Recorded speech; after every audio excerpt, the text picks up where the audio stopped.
जय हिंद दोस्तों, study with Sanish में आप सभी का स्वागत है। आज के इस वीडियो में सीईटी हरियाणा साइंस विज्ञान के फर्स्ट टॉपिक भौतिक राशि, मात्रक व यांत्रिक व ध्वनि के सन 2001 से लेकर अब तक पिछले सभी पेपर्स में आए हुए महत्वपूर्ण प्रश्न के बारे में जानकारी प्राप्त करेंगे। इस वीडियो को शुरू करने से पहले चैनल को सब्सक्राइब करना मत भूलें और बेल आइकन को जरूर दबाएं ताकि आने वाली सभी वीडियो के नोटिफिकेशन आपको मिलते रहें। चलिए आज की इस वीडियो को स्टार्ट करते हैं। क्वेश्चन नंबर 1 है। यह क्वेश्चन पुलिस कांस्टेबल 2024 के एग्जाम में आया हुआ है। निम्नलिखित में से किस उपकरण का उपयोग वायु वेग मापने के लिए किया जाता है, यानी कि हवा को किससे मापा जाता है? ऑप्शन है ए बैरोमीटर, बी हाइग्रोग्राफ, सी पाइरेडियोमीटर, डी एनीमोमीटर और ई है अप्रत्याशित। बताइए इसका राइट आंसर क्या होगा? इसका जो राइट आंसर है वो है डी एनीमोमीटर। तो एनीमोमीटर का उपयोग वायु वेग मापने के लिए किया जाता है। इसका आविष्कार लियोन अबर्टी ने किया था।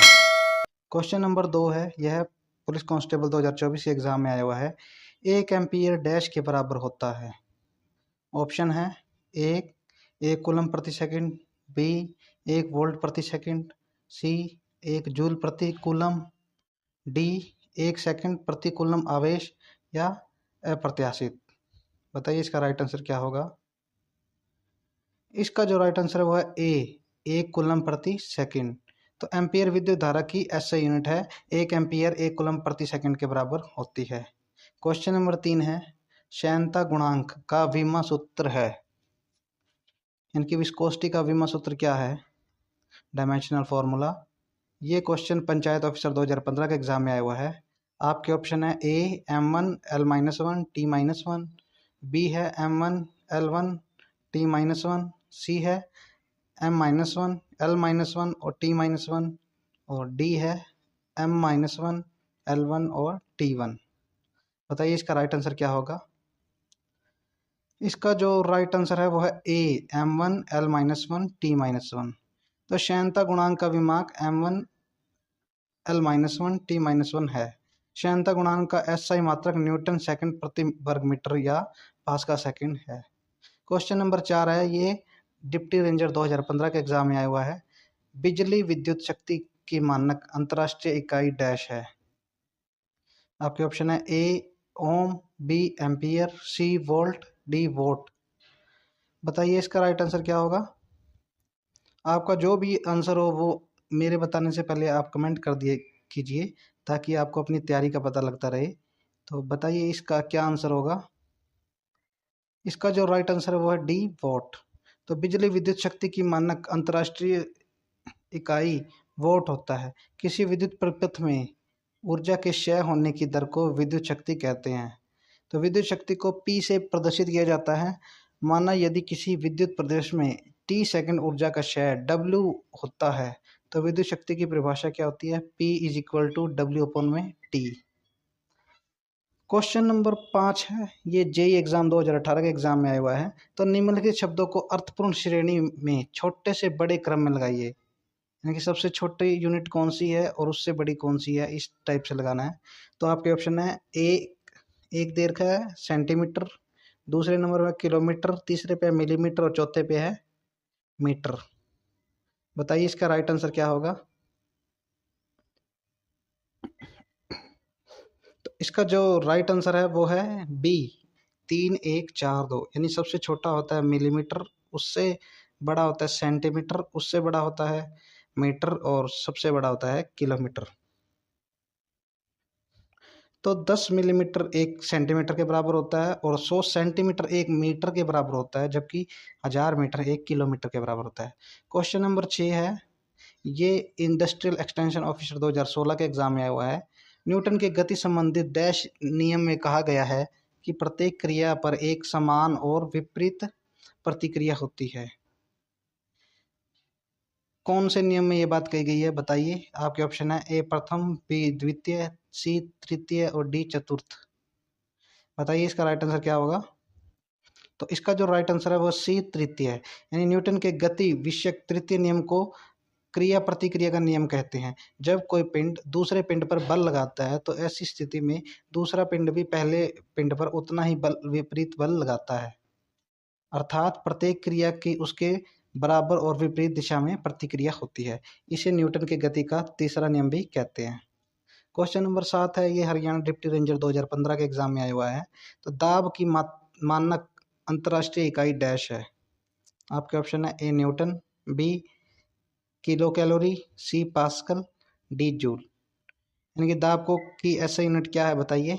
इसका जो राइट आंसर है वह सी पास्कल। तो दाब की एसआई इकाई पास्कल है जो 1 न्यूटन प्रति वर्ग मीटर के बराबर होती है। तो एसआई इकाई को विस्तृत रूप से इकाई की अंतर्राष्ट्रीय प्रणाली के रूप में भी जाना जाता है। एसआई की फुल फॉर्म होती है सिस्टम इंटरनेशनल, और प्रति एकांक क्षेत्रफल पर लगने वाला बल जो सतह के लंबवत होता है उसे दाब कहते हैं। और दाब का फार्मूला क्या होता है, P = F अपॉन में A। क्वेश्चन नंबर 8 है, यह स्टाफ नर्स 2015 के एग्जाम में आया हुआ है। तो पानी का घनत्व डैश है। पानी का घनत्व यानी डेंसिटी क्या होती है। आपके ऑप्शन है ए ग्राम पर सेंटीमीटर क्यूब, बी 1.5 ग्राम पर सेंटीमीटर क्यूब, सी 2 ग्राम पर सेंटीमीटर क्यूब, और डी इनमें से कोई नहीं। बताइए इसका राइट आंसर क्या होगा। तो इसका जो राइट आंसर होता है वो होता है 1 ग्राम पर सेंटीमीटर क्यूब। तो पानी का घनत्व लगभग 1 ग्राम घन सेंटीमीटर होता है। पानी का अधिकतम घनत्व 4 डिग्री सेल्सियस पर होता है। कमरे के तापमान पर पानी का घनत्व 997.77 किलोग्राम प्रति घन होता है। क्वेश्चन नंबर 9 है, ये इंडस्ट्रियल एक्सटेंशन ऑफिसर 2016 के एग्जाम में हुआ है। तो वायुमंडलीय दबाव को मापने के लिए इस्तेमाल किए जाने वाले उपकरण को डैश कहा जाता है। यानी वायुमंडलीय दबाव किससे मापा जाता है। आपके ऑप्शन है ए बैरोमीटर, बी थर्मामीटर, सी एमीटर, डी कैलोरीमीटर। बताइए इसका राइट आंसर क्या होगा। तो इसका जो राइट आंसर है वो है ए बैरोमीटर। तो वायुमंडलीय दाब को मापने के लिए इस्तेमाल किए जाने वाले उपकरण को बैरोमीटर या वायुदाबी मापी यंत्र कहते हैं।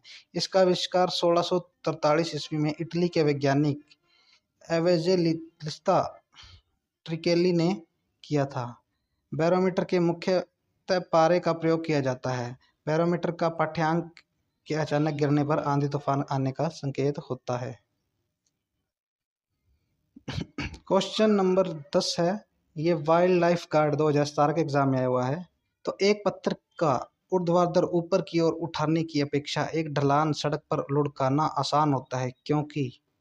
ऑप्शन है ए पत्थर को लुढ़काने के लिए किया गया कार्य उसे उठाने की अपेक्षा अधिक होता है, बी है पत्थर को उठाने के लिए किया गया कार्य उसे लुढ़काने के लिए किए गए कार्य के बराबर होता है, सी है दोनों ही अवस्था में किया गया कार्य बराबर होता है लेकिन कार्य करने की गति लुढ़काने की प्रक्रिया में कम होती है, डी है पत्थर को लुढ़काने में किया गया कार्य उसे उठाने की अपेक्षा कम होता है। बताइए इसका राइट आंसर क्या होगा। तो इसका जो राइट आंसर है वो डी, पत्थर को लुढ़काने में किया गया कार्य उसे उठाने की अपेक्षा कम होता है। तो ढलान वाली सड़क पर पत्थरों को लुढ़काना लंबवत ऊपर उठाने की से आसान होता है क्योंकि पत्थर को लुढ़काने में किया गया कार्य उसे उठाने से कम होता है। पत्थर को लंबवत ऊपर की ओर उठाने से किया गया कार्य अधिक होता है क्योंकि इसे हम गुरुत्वाकर्षण के विरुद्ध ले जा रहे हैं, जबकि पत्थर को लुढ़काने के लिए किया गया कार्य उसे लंबवत ऊपर की ओर उठाने की तुलना में कम होता है। क्वेश्चन नंबर 11 है, ये कंडक्टर 2017 के एग्जाम में आया हुआ है। तो पवन की गति को मापने के लिए कौन सा उपकरण इस्तेमाल किया जाता है। ये क्वेश्चन पवन की गति मापने के लिए आए या वायु की गति मापने के लिए आए, एक ही बात है। तो आपके ऑप्शन है ए हाइग्रोमीटर, बी बैरोमीटर, सी एनीमोमीटर और डी हाइड्रोमीटर। बताइए इसका राइट आंसर क्या होगा। तो इसका जो राइट आंसर है वो है सी एनीमोमीटर। तो हाइग्रोमीटर हवा में जलवाष्प की मात्रा को मापता है, बैरोमीटर वायुमंडलीय दाब को मापता है, एनीमोमीटर पवन की गति को मापता है और हाइड्रोमीटर तरल में तैरकर तरल के घनत्व को मापता है। क्वेश्चन नंबर 12 है, ये ग्रुप डी 2018 के एग्जाम में आया हुआ है। तो वायु की गति मापने का यंत्र है। बताइए इसका राइट आंसर क्या होगा। ए ओडोमीटर, बी स्पीडोमीटर, सी एनीमोमीटर और डी बैरोमीटर। तो इसका जो राइट आंसर है वो है सी एनीमोमीटर। तो ओडोमीटर वाहन द्वारा तय की गई दूरी को मापता है, स्पीडोमीटर वाहन की गति को मापता है, एनीमोमीटर वायु की गति को मापता है और बैरोमीटर वायुमंडलीय दाब को मापता है। क्वेश्चन नंबर 13 है, ये ग्रुप डी एग्जाम 2018 में आया हुआ है। तो 1 क्यूसेक जल लगभग डैश के बराबर होता है, यानी 1 क्यूसेक जल किसके बराबर होता है? तो आपके ऑप्शन है ए 28.317 लीटर पर सेकंड, बी है 28.317 लीटर पर मिनट, सी है 28.317 लीटर पर घंटा, डी है 28.317 लीटर प्रति 10 सेकंड। बताइए इसका राइट आंसर क्या होगा? तो इसका जो राइट आंसर है वो है ए 28.317 लीटर पर सेकंड। तो एक क्यूसेक जल लगभग 28.317 लीटर पर सेकंड के बराबर होता है। क्यूसेक का अर्थ क्यूबिक फुट प्रति सेकंड होता है, यानी 1 फुट चौड़े, 1 फुट लंबे और 1 फुट गहरे स्थान में 1 सेकंड में जितना पानी निकल सके उसे 1 क्यूसेक कहते हैं। क्वेश्चन नंबर 14 है, ये क्लर्क एग्जाम 2016 में आया हुआ है। तो फेदोमीटर का उपयोग क्या मापने में होता है? आपके ऑप्शन है ए भूकंप, बी वर्षा, सी समुद्रिक गहराई, डी ध्वनि की तीव्रता। बताइए इसका राइट आंसर क्या होगा? तो इसका जो राइट आंसर होगा वह सी समुद्री गहराई। समुद्र की गहराई को मापने के लिए फेदोमीटर का प्रयोग किया जाता है। पोटोमीटर का प्रयोग पौधों में वाष्पोत्सर्जन की दर को मापने के लिए किया जाता है। सिस्मोग्राफ भूकंप तीव्रता को मापता है और जबकि फोनोमीटर ध्वनि की तीव्रता को मापता है।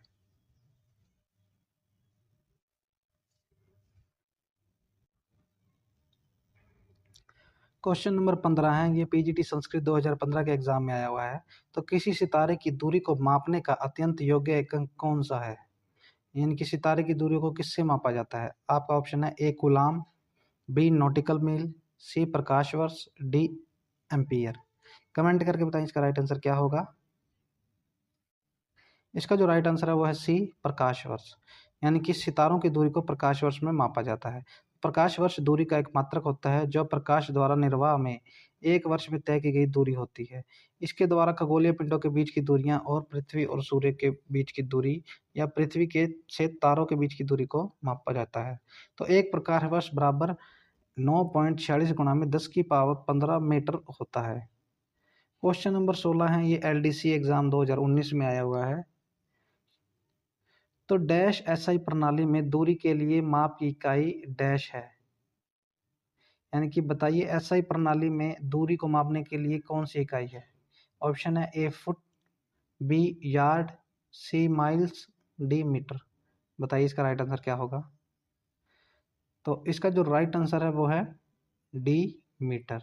दूरी का एसआई मात्रक मीटर का है। एमकेएस यानी कि metre kilometre second, metre kilogram second पद्धति में दूरी का मात्रक मीटर और द्रव्यमान का मात्रक किलोग्राम और समय का मात्रक सेकंड होता है। क्वेश्चन नंबर 17 है, ये डिविजनल अकाउंट ऑफिसर 2016 का एग्जाम में आया हुआ है। तो दो सरल पेंडुलम समान अवधि पर कंपन करते हैं, इसका उचित कारण है। बताइए इसका राइट आंसर क्या होगा। आप एक बार क्वेश्चन को रीड कर लीजिए, ऑप्शंस को।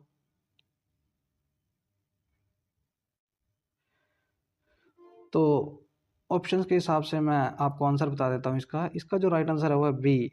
तो दो सरल पेंडुलम समान अवस्थी पर कंपन करते हैं, इसका उचित कारण है उनकी लंबाई अलग है किंतु उनके निलंबित कणों का द्रव्यमान समान होना आवश्यक नहीं है। क्वेश्चन नंबर 18 है, ये एलडीसी 2016 के एग्जाम में आया हुआ है। तो पानी का घनत्व केरोसिन के घनत्व से अधिक है, यदि दोनों को मिलाया जाए तो क्या होगा? नंबर ए केरोसिन पर पानी तैरता है, बी पानी पर केरोसिन तैरता है, सी पानी में केरोसिन घुल जाता है, या डी वे समान रूप से मिल जाते हैं। बताइए इसका राइट आंसर क्या होगा। तो इसका जो राइट आंसर है वो है बी, पानी पर केरोसिन तैरता है। क्वेश्चन नंबर 119 है, ये पीजीटी साइंस 2015 के एग्जाम में आया हुआ है। तो निम्नलिखित को सुमेलित कीजिए, यानी सही मिलान करने हैं। देख लीजिए आप, आवृत्ति, आयाम, लोलक और आवर्त सारणी, इनको आपस में मिलाना है। देखिए इसका राइट आंसर क्या होगा। तो मैं इसका राइट आंसर आपको बताता हूँ। इसका जो राइट आंसर है वो है सी, यानी कि 1, 4, 2, 3। यानी जो आवृत्ति है वो इकाई समय में दोलन करती है, और आयाम है वो साम्यावस्था मान से अधिकतम विस्थापन करता है। लोलक एक ऐसी युक्ति है जिसमें धागे के सिरे पर भार झूलता है, और आवर्त सारणी परमाणु संख्या के क्रम में रासायनिक तत्व। ये इसके राइट आंसर है। क्वेश्चन नंबर 20 है, ये पुलिस एग्जाम 2021 में आया हुआ है। तो द्रव्यमान 2 किलोग्राम वाला एक संगमरमर का खंड जो बर्फ पर रखा है, जब 6 मीटर पर सेकंड का वेग दिया जाता है तो यह घर्षण द्वारा 10 सेकंड में रुक जाता है। घर्षण का गुणांक ज्ञात कीजिए। इसमें फ्रिक्शन निकालनी है। आपके ऑप्शन है 0.06, बी 0.03, सी है 0.01 और डी है 0.02। बताइए इसका राइट आंसर क्या होगा। तो इसका जो राइट आंसर होगा वह ए 0.06। क्वेश्चन नंबर 21 है, ये LDC 2016 के एग्जाम में आया हुआ है। तो डेसिबल किसकी इकाई है, यानी डेसिबल में क्या मापा जाता है। नंबर ए ध्वनि की तीव्रता, बी प्रकाश की तीव्रता, सी पानी का बहाव, डी प्रकाश की गति। बताइए इसका राइट आंसर क्या होगा। इसका जो राइट आंसर होगा वो है ए ध्वनि की तीव्रता, यानी डेसिबल में ध्वनि की तीव्रता मापी जाती है। क्वेश्चन नंबर 22 है, रडार बंदूक डैश के सिद्धांत पर कार्य करती है। ये वाटर पंप ऑपरेटर 2017 के एग्जाम में आया हुआ है। ऑप्शन है ए डॉपलर्स प्रभाव, बी है फोटो इलेक्ट्रिक प्रभाव, सी है इलेक्ट्रोमैग्नेटिक प्रभाव और डी फोटोवोल्टाइक प्रभाव। यानी रडार बंदूक कौन से सिद्धांत पर काम करती है। बताइए इसका राइट आंसर क्या होगा। तो इसका जो राइट आंसर है वो है ए डॉपलर्स प्रभाव पे। तो रडार बंदूक डॉपलर्स प्रभाव पर कार्य करता है। इसे रडार स्पीड गन या स्पीड गन भी कहा जाता है। यह एक ऐसा उपकरण है जिसके उपयोग चलती वस्तु की गति मापने के लिए किया जाता है। इसके अतिरिक्त इसका उपयोग पेशेवर खेलों में जैसे क्रिकेट, बेसबॉल, टेनिस आदि में गेंद की गति को मापने के लिए भी किया जाता है। तो डॉपलर प्रभाव के कारण ही चलती हुई वस्तु की गति को मापा जा सकता है। क्वेश्चन नंबर 23 है, ये ग्रुप डी एग्जाम 2018 में आया हुआ है। तो निम्नलिखित में से कौन सी एक यांत्रिक तरंग है। ऑप्शन है आपके ए गामा किरण, बी ध्वनि तरंग, सी एक्स किरण, डी रेडियो तरंग। बताइए इसका राइट आंसर क्या होगा। इसका जो राइट आंसर है वो है बी ध्वनि तरंग। यांत्रिक तरंग मैकेनिकल रेज को कहते हैं। तो ध्वनि तरंगे भूकंपीय तरंगे और जल तरंगे यांत्रिक तरंगे हैं। क्वेश्चन नंबर 24 है, स्टाफ नर्स 2015 में आया हुआ है। बहुत उच्च आकृति का तरंग दैर्घ्य होती है, यानी कि बहुत उच्च आवर्ती आना था यहाँ का तरंग दैर्घ्य क्या होगा, यानी कि जिसकी हाई फ्रीक्वेंसी होगी उसका वेवलेंथ क्या होगा। ऑप्शन है ए छोटी, बी सबसे छोटी, सी लंबी, डी सबसे लंबी। बताइए इसका राइट आंसर क्या होगा। इसका जो राइट आंसर है वह सी लंबी, यानी कि बहुत उच्च फ्रीक्वेंसी होगी तो उसकी तरंग दैर्घ्य भी लंबी होगी। क्वेश्चन नंबर 25 है, ये शिफ्ट अटेंडेंट 2016 के एग्जाम में आया हुआ है। तो लाउड स्पीकर में कौन सी ऊर्जा ध्वनि ऊर्जा में रूपांतरित होती है। ऑप्शन है ए यांत्रिक कंपन ऊर्जा, बी विद्युत ऊर्जा, सी प्रकाश ऊर्जा, डी ताप ऊर्जा। बताइए इसका राइट आंसर क्या होगा। तो इसका जो राइट आंसर है वो है बी विद्युत ऊर्जा। तो लाउड स्पीकर में विद्युत ऊर्जा ध्वनि ऊर्जा में रूपांतरित होती है। ध्वनि ऊर्जा को विद्युत ऊर्जा में परिवर्तित करने वाला उपकरण माइक्रोफोन है। ऊर्जा का एक या एक से अधिक प्रकार का रूपांतरण होता है। तो रूपांतरण से पहले व रूपांतरण के पश्चात कुल ऊर्जा सदैव अचर यानी कि फिक्स कांस्टेंट रहती है। क्वेश्चन नंबर 26 है, ये लैब असिस्टेंट 2017 के एग्जाम में आया हुआ है। तो निम्नलिखित में से कौन सा पृथ्वी के अंदर की सूचना का प्रत्यक्ष स्रोत है। आपके ऑप्शन है ए भूकंपीय तरंगे, बी गुरुत्वीय बल, सी गुरुत्वीय तरंगे, डी ज्वालामुखी। बताइए इसका राइट आंसर क्या होगा। तो इसका जो राइट आंसर है वह डी ज्वालामुखी। तो ज्वालामुखी पृथ्वी की सतह पर उपस्थित ऐसी दरार या मुख होता है जिससे पृथ्वी के अंदर का गर्म लावा, गैस, राख आदि बाहर आते हैं। यह पृथ्वी की ऊपरी परत में एक विभंग या विस्फोट होता है जिसके द्वारा अंदर के पदार्थ बाहर आते हैं। क्वेश्चन नंबर 27 है, ये ग्रुप डी एग्जाम 2018 में आया हुआ है। तो वह उपकरण जो ध्वनि को विद्युत तरंगों में बदलता है क्या कहलाता है? बताइए। आपके ऑप्शन है a speaker, B microphone, C IC यानी एकीकृत परिपथ और डी स्टेरियोस्कोप। इसका जो राइट आंसर है वो है बी माइक्रोफोन। तो माइक्रोफोन ध्वनि तरंगों को विद्युत तरंगों में बदलता है, स्पीकर विद्युत तरंगों को ध्वनि तरंगों में बदल देता है। क्वेश्चन नंबर 28 है, ये पुलिस कांस्टेबल 2018 के एग्जाम में आया हुआ है। तो ध्वनि की गति सर्वाधिक होती है। आपके ऑप्शन है ए वायु में, बी पानी में, सी लोहे में, डी निर्वात में। बताइए इसका राइट आंसर क्या होगा? इसका जो राइट आंसर है वो है सी लोहे में। क्वेश्चन नंबर 29 है, ये क्लर्क एग्जाम 2016 के एग्जाम में आया हुआ है। तो 20,000 हर्ट्ज से अधिक आवृत्ति की ध्वनि तरंगों को क्या कहते हैं? ऑप्शन है ए श्रव्य, बी प्राश्रव्य, सी अवश्रव्य, डी आवधनिक। बताइए इसका राइट आंसर क्या होगा? इसका जो राइट आंसर है वो है बी प्राश्रव्य। तो 20 हर्ट्ज से नीचे की आवृत्ति वाली तरंगों को अवश्रव्य तरंगे कहते हैं, जबकि 20 हर्ट्ज से लेकर 20,000 हर्ट्ज के बीच की आवृत्ति वाली तरंगों को श्रव्य तरंगे यानी कि सुनने वाली ध्वनि कहते हैं। इन तरंगों को मनुष्य के कान सुन सकते हैं। 20,000 हर्ट्ज से ऊपर की तरंगों को प्राश्रव्य तरंग कहते हैं।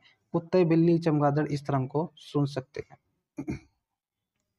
क्वेश्चन नंबर 30 है, ये क्लर्क एग्जाम 2016 में आया हुआ है। तो सामान्य मानव श्रव का हर्ट्ज में प्रास क्या है, यानी कि मनुष्य कौन सी ध्वनि सुन सकता है? ऑप्शन है ए 1,000 से 10,000 हर्ट्ज, बी 20 से 20,000 हर्ट्ज, सी 2,000 से 50,000 हर्ट्ज और डी 40 से 11,000 हर्ट्ज। बताइए इसका राइट आंसर क्या होगा? तो इसका जो राइट आंसर है बी 20 से 20,000 हर्ट्ज। तो सामान्य मानव श्रवण की प्रास 20 से 20,000 हर्ट्ज होती है, जबकि प्राश्रव्य तरंग का प्रास 20,000 हर्ट्ज से अधिक होता है। क्वेश्चन नंबर 31 है, ये क्लर्क 2016 के एग्जाम में आया हुआ है। तो ध्वनि तेज गति से गुजरती है। ऑप्शन है ए इस्पात में, बी लकड़ी में, सी पानी में, डी हवा में। बताइए इसका राइट आंसर क्या होगा? इसका जो राइट आंसर है वो है ए इस्पात में, यानी कि ध्वनि की सबसे ज़्यादा चाल ठोस में होती है। क्वेश्चन नंबर 32 है, ये क्लर्क एग्जाम 2015 में आया हुआ है। तो विज्ञान की उस शाखा का नाम बताइए जो ध्वनि और ध्वनि तरंगों का अध्ययन करती है। देखिए क्या आंसर होगा इसका। तो ऑप्शन ए है एरोनॉटिक्स, बी है अकाउस्टिक्स, सी है एरोस्टेटिक्स और डी है इटियोलॉजी। बताइए इसका राइट आंसर क्या होगा? ध्वनि और ध्वनि तरंगों का अध्ययन कौन सी शाखा में किया जाता है? इसका जो राइट आंसर है वो है अकाउस्टिक्स। क्वेश्चन नंबर 33 है, यह पुलिस एग्जाम 2021 में आया हुआ है। तो एक द्रव में विक्षोभ आरंभ होने का निर्धारण डैश द्वारा किया जाता है। ऑप्शन है ए पास्कल का नियम, बी टोरिसेली का नियम, सी बर्नौली का नियम, डी रेनॉल्ड का नियम। बताइए इसका राइट आंसर क्या होगा? तो इसका जो राइट आंसर है वो है डी रेनॉल्ड का नियम। तो तरल में अशांति की शुरुआत रेनॉल्ड संख्या द्वारा निर्धारित की जाती है।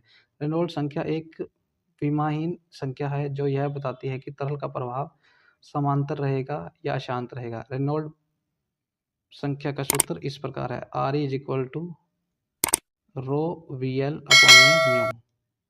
तो आज की इस वीडियो में हमने साइंस के एक महत्वपूर्ण टॉपिक भौतिक राशि, मात्रक, यांत्रिक व ध्वनि के 2001 से लेकर अब तक के सभी महत्वपूर्ण क्वेश्चन के बारे में पढ़ा। उम्मीद है कि आपको वीडियो पसंद आई होगी। अगर वीडियो आपको पसंद आई है तो वीडियो को लाइक करें और चैनल को सब्सक्राइब करें और बेल नोटिफिकेशन को ज़रूर दबाएं ताकि आने वाली सभी इन्फॉर्मेशन आपको जल्द से जल्द मिलती रहे। तब तक के लिए जय हिंद, जय भारत।